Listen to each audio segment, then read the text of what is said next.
take a look at this. Give me about 3 seconds.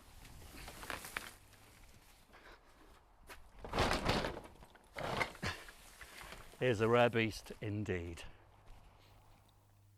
A sexy car with a sexy name, the Lea-Francis Ace of Spades.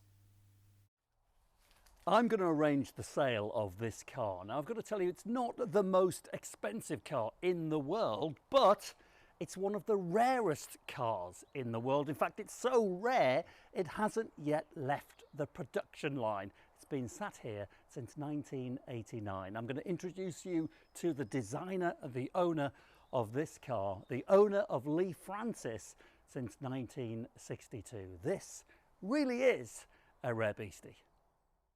Yep, I'm going to be selling this car very soon in auction. So how much do you think it's worth? Well, before you make your mind up, let me tell you a bit more about it. So it is the very last Lea-Francis motor car ever made. In fact, it hasn't yet been made. This genuinely is the production line. This is the end bit. It just needs finishing. When I say just, it's going to take some work. But that is an all aluminium body, a Jaguar 4.2 litre engine. It needs wiring.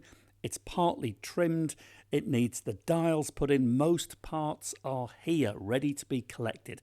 It's going to take some effort, but whoever buys this thing will genuinely have one of the rarest cars on the planet. All you're going to need is plenty of time, determination, drive, money, and passion to finish this project. And talking about passion, let me introduce you to a man who was so passionate about Lea-Francis, so much so he bought the company in 1962. Here is the unendingly interesting Barry Price. Are you having one, Barry? No, he's not. Oh, no. All right, you want to die, is it? Thank you, sir. Yeah. Put it on the ship. Oh, no, that's the... It's just to let the viewers know, it's tea and cake time. Thank you very much. Oh no, you're fine. You're adding a bit of glamour to the film. Oh, please. Oh, please. Barry, I've got to say, it's very, very good to meet you. I've known about you all my life because I come from a family of car nuts. We love cars, and Lea-Francis is a classic. Yes. And you've owned the company since 1962. Yes. Well, yes, absolutely. Yeah. It's I had a rather rich Auntie Lily from Liverpool, and she bought a brand new Lea-Francis in 1928. Right. My parents used it for their honeymoon, and so we've had a sort of Lea-Francis background a bit. So when you heard that Lea-Francis, the company, was in trouble in '62, what were you doing then? Were you in the motor industry? Oh yes. What were you doing? Well, my father, who was in the aero industry in the war, he wanted to do it for me, and I was mad on cars. Right. And prior to the war, he was in the motor industry, Humber Hillman. Yeah. And then later, service manager at the Leamington Auto, which is the North Warwickshire distributors for Austin. Right. So the motor trade then is in your blood, is it? So it's in my blood, I suppose. Yeah. And it's dreadful to think of that, but I suppose it is. It is, isn't it? I mean, taking over a motor firm, a company, it's a bit of a passion dream, isn't it, for any car nut? I never thought of it like that. But anyway, as I say, I was only about a youth of about 20, and I got to know them at the factory, simply because Father gave me the family car. Oh, right. Which was a Lea-Francis? Yeah. Which was of no value in those days, 1947, 46. He gave me this family car, and I looked after it. Right. I took it totally to pieces, the bare chassis frame, and put it all together again. Much to everybody's astonishment, and it's alive to this day. Well, I never. And yes, So when you took over the firm in '62, what was Yeah. the idea? Was the idea to continue with manufacturing new cars or just to maintain them?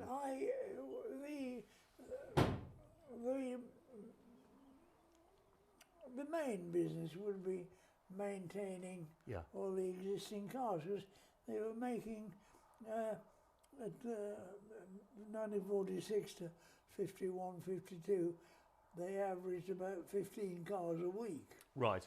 So it was a tiny business. Yes. But nevertheless, a business. And But still plenty of cars to even- need it's- maintaining. yes. Yeah. yeah, there you are. And But can I fast forward you onto 1989 and let's Yes. talk about this particular car, which is Yes. all aluminium, yes, your design, yes, chassis made here in these Yes. workshops, Yes. body made here. yes, yes. This is effectively the production line. It hasn't left the line, has it yet? No, It's just no. waiting for somebody to take it off the line and finish is, it. Yes. Yeah. I've run out of energy. Ah, I know the feeling, Barry. Yeah. I do. So can I get to grips with this particular Yeah. car then? Yeah. Let's try and work out what it needs. The body is complete and it's the only one in the world. Yes. The chassis is right. It's been upholstered. It's got the 4.2 Jaguar engine, a donor engine. Well, What does say it it's a need doing? donor. I bought the engine, of course, from can't think of Jaguar dealer anyway. Yeah. So Yeah. how many miles has that engine done? It had done about, as I recall, it was about 40,000. Right, okay. So 4.2 Jag. And Yeah. he would. It was obviously almost as new. Yeah. You know? Yeah. So when it went in '89, Yeah. it was a 40-odd thousand mile engine Yes. running well. Yes. So what we need to do, we need to just to get to grips with, if anyone's watching this now and they're going to bid on it Yeah. in the auction, what do they need to do? Seats are Put it trimmed. together. Put it together. Put it together. Is that going to be easy? No, of course it's not. It's got to be completely wired. Yeah. Uh, So completely wired up. It's got to be wired up. I could help with a wiring diagram. Oh, that'd be or handy. I could, yes. Do you have any drawings, any plans? I've got some electrical layout. Oh, that's drawing. handy. Yeah. Yeah, so that's Yeah. easy. Okay. All the instruments are with it. Not in it here, they're in store, Yeah. but a full set of instruments. So we'll get everything that you've got You like. together. Yes, What do you think somebody might have to manufacture or find from a donor vehicle? Any parts that spring to mind? very little, very little. I've got all the door locks and things, Right. our own design or my design. Yeah. The door locks, they're with it. I'm pretty sure the door trims and everything are Okay. finished. So I've got to ask you the name. I mean, Ace of Spades Yeah. is a great name. It's a real rock and roll kind of name. I suppose it is. Where did it come from? Well, that's easy. Go on. The old firm designed a six-cylinder car in 1931. They'd run out of money, but they still did it. And it had an overhead camshaft, very advanced six-cylinder engine with an overhead camshaft and driven by chain. And the shape of the timing cover, the designer didn't notice it, but it looked like an Ace of Spades inverted. Nice. And so Nice. they introduced, it was in production, this car. Only about 60 were made, or less. They're all recorded. And so it was, the works decided to call it the Ace of Spades. So you Just resurrected because it. The front timing cover resembled Beautiful. an Ace of Spades. I mean, the best Inverted. names, best ideas come about So, by accident. that's how ideas come. Okay, good. So this is an That's 89. before my time, of course. Yes, of course. But you resurrected the name for this model that Yeah. you designed. When did you design this? Was it the 70s? that you penned this design? This car? Yeah. Oh, God. I'm sure I remember reading 70s, yes. 76 Yes, or somewhere around yes, there. Yes, Yeah. yes. And this is the last one. Paint. This is another chassis awaiting assembly. Yes. Oh, so you. Oh, right. Okay. There's something interesting. If you want two of these Ace of Spades, you've got one with the body on and ready to assemble, and there's a chassis. Can I have a route around the workshops? Yes. Good. And have you ever seen more beautiful workshops? This is where the Lea-Francis was born. Not the Fiat Spider, that's mine. But if you were going to design workshops to build quintessentially English beautiful sports cars, they'd look like this, and they'd be centuries old. And then behind them, this would be your parts store. There's an old Lea-Francis with plants growing out. No staff around these days, just the sheep. You can hear them noisy in the background. More parts. We've got a chassis to a Lea-Francis, two body parts of a Lea-Francis. I think there's a Jaguar in the middle. And meet the neighbours. But let's go looking for that chassis, the second chassis for the Ace of Spades. Well, that looks like a jig for making chassis. Now, obviously, this chassis room has been used just purely as storage over the last 40 odd years.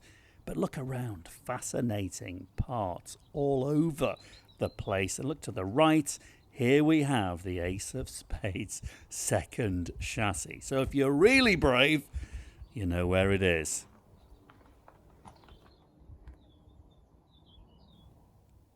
And this is a really interesting part of the workshops. Look at the turning room. You know, think of the parts that were created here over 50 odd years. The machinery is ancient and fabulous. I mean, pieces of art in themselves, in my opinion. I mean, look at this thing. Looks like a periscope. Serious bits of kit. Loads of tools and parts all over the place. And, you know, the smells here are gorgeous too. But let's walk back to the Ace of Spades. And you might see undercover here, if you're interested in cars, that's a Bentley. Back end of an early 60s Bentley. And talking of back ends, just look at the back end of the Lea-Francis. This is very imposing and I think very, very impressive. Good looking car. But back to Barry. Well, Barry, it's been an absolute pleasure and a delight to meet you. Shall we reveal how much the car is going to go in the market for? So we've agreed, we've spoken to Classic Car Auctions. Yes. It's going to go in September. Yeah. Now, you've had chance now to value this car. Remember, it's very rare. The only one in the world. The only one of them. That's true, yes. And we've agreed an auction valuation. See how close you got to this valuation. There's going to be no reserve. No. Barry is brave and up for it. And the valuation is £10,000 to £15,000. So let me know in the comments down below how close you got to that. And if you get your hands on this car, you're a lucky devil indeed. Barry, thank you so much. Any final words? Yes. It's jolly nice meeting you, and there we are. Yes, the car is surplus to the requirements. Yes. And so it's best to go to a new home. Exactly. It needs a new home. I can help whoever buys it with any technical information. Brilliant. Or drawings even, yes. Okay, Barry, thanks so much indeed. And thanks everybody for watching. Until next time, bye from me, David Harper, and bye from the icon who is Barry Price. Cheers, Barry. Right. Thank you very much.